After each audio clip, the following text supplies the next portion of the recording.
के कहते हैं जे परवाह ना करो चाहे सारा जमाना खिलाफ हो, चलो उस रास्ते पर जो सच्चा और साफ हो। नहीं सिखा है मेरे दिल ने संकट में धैर्य खोना, आग में जो जलकर निखरे वही है सच्चा सोना।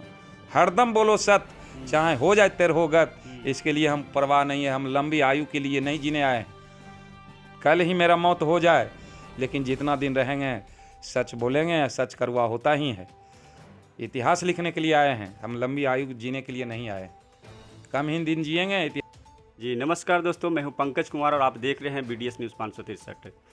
जी आपको बता दें कि हमारे साथ बिहार के नहीं पूरे भारत में प्रसिद्ध जादूगर हमारे पास मौजूद हैं।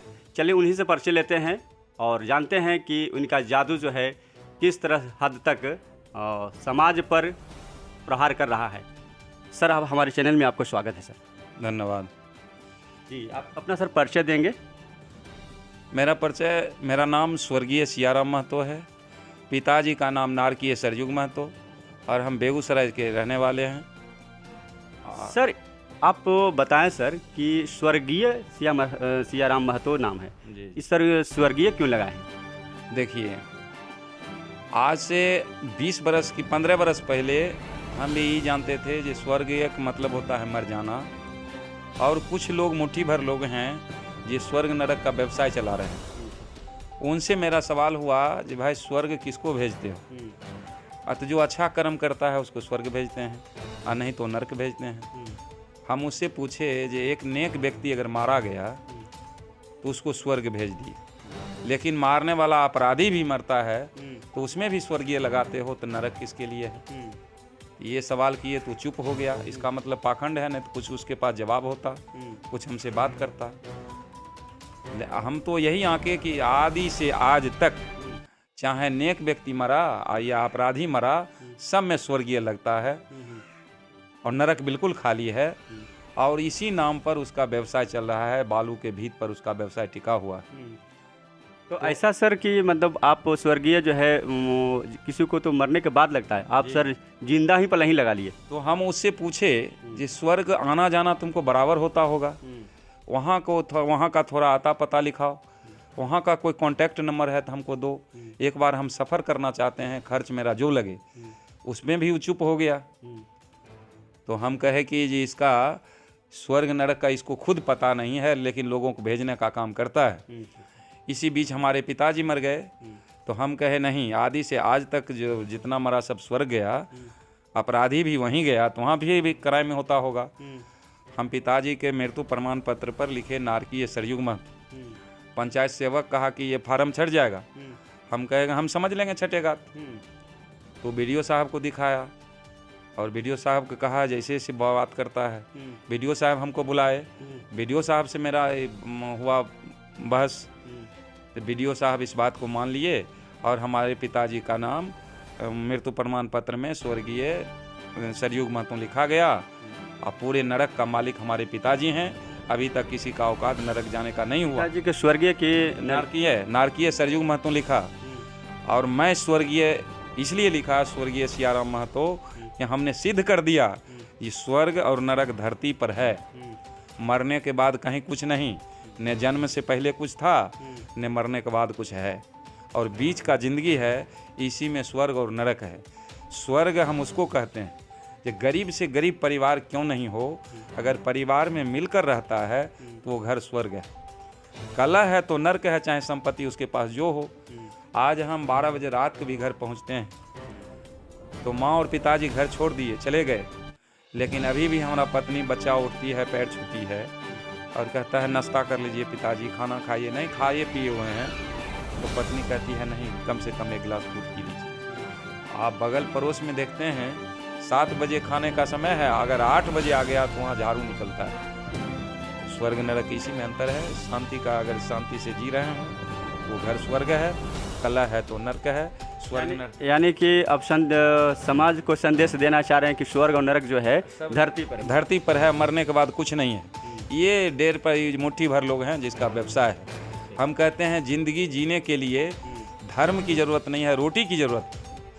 और नहीं, चंद लोगों की रोटी धर्म पर जरूर निर्भर करती है, और यही चंद लोगों के चलते हमारा काबिल लोग भी उसका गुलाम बना हुआ है। तो कैसे समझाएंगे सर कि इससे छुटकारा पाए? इससे हम छुटकारा के लिए हम सैकड़ों इसका औजार निकाले हैं, जो हमारा समाज कैसे आज़ाद होगा। हम चैलेंज करते हैं। आज यहाँ बिहार की बात छोड़ दीजिए, हम 23 राज्यों में चैलेंज करने का काम किया है। ये दुनिया में तंत्र मंत्र जादू टोना ओझा बगैर डायन कमाइन गंडा ताबीज कुछ नहीं है, देवी देवता कुछ नहीं है। ये सारे चालाक लोगों की दिमाग की उपज है, और ये इतना जात बना है, इतना धर्म बना है, ये सब मुट्ठी भर लोगों की दिमाग की कमाल है। प्रकृति की नज़र में सारा धर्म, प्रकृति की नज़र में सारे समाज, सारा धर्म एक है, क्योंकि धूप सबके लिए, बारिश सबके लिए, ठंड सबके लिए। और ये पाखंडों ने हमको बर्बाद कर दिया, बांट के, धर्म के नाम पर, जात के नाम पर, मजहब के नाम पर। लेकिन हम देखते हैं ये कहीं डॉक्टर के यहाँ बीमार लोग जाता है तो देखते हैं, अगर वो नाम लिखाता है मुस्लिम और कहता है सिर में दर्द है तो दवा वही देता है, और कोई बौद्ध है तो वो दवा वही चलता है, सिख है दवा वही चलता है। तो हम डॉक्टर को कहें देखिए ये आप इलाज सही से नहीं कर रहे हैं, हर धर्म के लिए दवा भी अलग अलग होना चाहिए। कहा नहीं सर, हर धर्म के लिए, धर्म के नाम पर दवा नहीं बनता है, धर्म के नाम पर धंधा चल रहा है। जो मुट्ठी भर लोगों का काम है, ये इतना बांट करके वो अपना रोटी सेक रहा है। और नहीं तो मानव में इतना जातियां का कोई ज़रूरत नहीं है। ब्राह्मण में एक जाति, सिर्फ ब्राह्मण, क्षत्रिय का एक जाति, वैश्य का एक जाति, लेकिन शूद्र का 6743 जातियों में बांट करके। लेकिन सर ये देखा गया है कि ब्राह्मण में भी अलग अलग के जैसे गोत्र कह सकते हैं, जैसे झा जी हो गया, त्रिपाठी जी हो गया, बहुत से लोग ऐसे हैं। तो उसमें वो इसलिए बनाया है, दिखावटी है, उसको बेटी रोटी का संबंध सब में चलता है। अच्छा अच्छा। और वो जान रहा है जाति कोई चीज़ नहीं है, जाति बनाने वाले हम हैं। किसी जात में अगर कोई विधायक बन जाए, सांसद बन जाए, एसपी बन जाए, डीएम बन जाए, तो झट से उसको रिश्तेदार बनाता है, बेटी के साथ बेटी रोटी का से सौदा कर लेता है। कारण वो जानता है जात लेकिन बनाने 85% के लोग इस तरह का कार्य नहीं करते। ये 85% लोगों की समझदारी नहीं है इस बात। क्यों नहीं करते हैं? ये उसके झांसे को, इसको बात को समझ में नहीं पा रहा है। इसके पास डिग्री जो हो, कुर्सी जितना बड़ा मिल जाए, तो इसलिए हम मन से कहते हैं, बहुत ज़्यादा डिग्री हासिल करने से, बहुत बड़ा कुर्सी मिलने से उसको हम शिक्षित नहीं कहते हैं, उसको हम साक्षर कहते हैं। लेकिन अंगूठा दबाता हो, तर्क से काम लेता है शिक्षित वह। आप ऊंच समझा में जाइए ब्राह्मण में, वो तीसरा फेल भी होगा तो उसके पास जितना दिमाग होगा, वो इधर IAS IPS के पास उतना दिमाग नहीं होगा, क्योंकि वो तीसरा फेल भी IAS उसका पैर छूता है, और उसको आशीर्वाद देने का काम तीसरा फेल भी कर रहा है। कुछ लोग कहते हैं पढ़े। बहुजन का एक तरह से देखा जाए 85% को आप चैलेंज कर रहे हैं कि नहीं कुछ भी जानकारी है। हाँ, कुछ भी कितनों बड़ा डिग्री और चाहे कितनों बड़ा कुर्सी मिल जाएगा, वो 1.5% का गुलाम है। कुछ लोग कहते हैं पढ़े से पंडित हो, ये केवल कहने के लिए है। ब्राह्मण का फैक्ट्री अलग है, उससे लूल लांगर अपंग अंधा जो भी पैदा लेगा वो जन्मे से पंडित है। और इधर डिग्री लेकर भी देखते हैं, रामायण महाभारत में तो लिखा है जी, पूज्य विप्र सकल गुणहीना, अशूद्र ने गुणगण ज्ञान परमीना। अगर अपराधी भी है ब्राह्मण, दोनों कर्म करता है, पूजने योग्य है, आप हर गुण से आगर हैं, लेकिन पूजनीय नहीं है।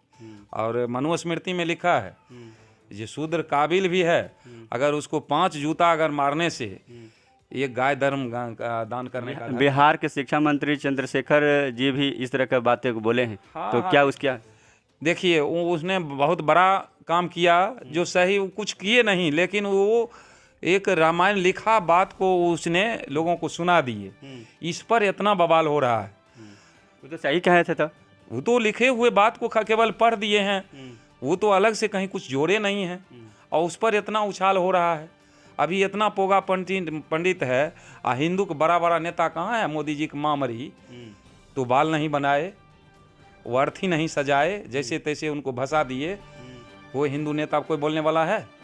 लेकिन अपने समाज में अगर कुछ कहता है जिसको 3 तेरे का ज्ञान नहीं है, उस पर सीटा कसी कसने लगते हैं। शरद यादव जी मर गए, उनका बेटा बाल बनाया। रामविलास पासवान के भाई रामचंद्र पासवान मर गए, क्या रामविलास पासवान बाल बनाए थे? अखिलेश यादव के पिताजी मर गए, पूर्व मुख्यमंत्री जी मुलायम सिंह यादव, तो क्या पंडित को बुलाए थे? कहाँ हैं लोग? उस समय इस बात को नहीं देखता है हमारे लोग, और अपने धन को बर्बादी में लगा देता है। हम कहते हैं धन बर्बाद करने का जगह कहाँ है? अपना बेटा को पढ़ाने में। जमीन सारा बेच दो, लेकिन बेटा को सही शिक्षा दो, और खाने का थाली भी बिक जाए, लेकिन बच्चे को पढ़ाओ। जिस दिन आपका बच्चा काबिल हो जाएगा, शिक्षित हो जाएगा, सब कुछ मिल जाएगा। हम उदाहरण देते हैं, एक चिड़िया से सीख लो। चिड़िया अपने बच्चे को कभी मतलब भविष्य के लिए, चिड़िया अपने बच्चे को भविष्य के लिए घोंसला बनाकर नहीं देती है, केवल उड़ना सिखाती है। और जब उड़ना सीख लेती है तो घर अपने के लिए और अपने भविष्य का निर्माण खुद करती है। कम से कम चिड़िया से सीख लो, ये बच्चे के लिए बिल्डिंग और ज़मीन की ज़रूरत नहीं है, उसको शिक्षा की ज़रूरत है। केवल शिक्षा दे दो, सारा व्यवस्था वो अपने कर लेगा। लेकिन हमारे लोग एक के तीन में लगे रहते हैं। बगल वाला ऐसा ज़मीन अपना नहीं हुआ, अच्छा बिल्डिंग नहीं हुआ, जिसका कारण हमारा बाल बच्चा जो है सही रास्ते पर नहीं पहुंच पाता है। सर आपका जो जादू है, हमने भी देखा है एक जगह, और काफ़ी भीड़ होता है ना? तो क्या मैंने जादू जब करते हैं तो क्या कहीं पर ऐसा भी हुआ है कि आपके साथ कहीं मैंने किसी प्रकार के हमला हो, या किसी प्रकार का कोई भी किसी प्रकार का कुछ हो? जी नहीं, ऐसा कुछ नहीं है। अगर जैसे एक मोबाइल हमारे पास है और मोबाइल में मैसेज नहीं आ रहा था, हम दुकानदार को दिए, देखिए इसमें मैसेज नहीं आ रहा है। दुकानदार मोबाइल खोलता है, कहता है कैसे मैसेज आएगा सर, इसका मेमोरी फुल है, जब तक कुछ डिलीट नहीं कीजिएगा तो नया मैसेज नहीं आएगा। तो हमारे बहुजनों को मेमोरी को फुल कर दिया है चालाक लोग, धूर्त लोग। जब तक कुछ डिलीट नहीं करेगा, नया मैसेज उसको घुसेगा नहीं और नया बात सुनने को मिलेगा, तो उसको स्लिप करता है और उसमें उबाल आ जाता है। तो इसलिए हम अपने लोगों को सच बात कहेंगे ही, चाहे हमको परेशानी जो हो, हमारे साथ लोग रहें या नहीं रहें। अब तो देख रहे हैं कि जो हमारा वीडियो तो लमसम 8 करोड़ से ज़्यादा लोग देखा है। इसका मतलब 8 करोड़ लोग हमारे सहमत से, हमारे विचार में मिल रहा है,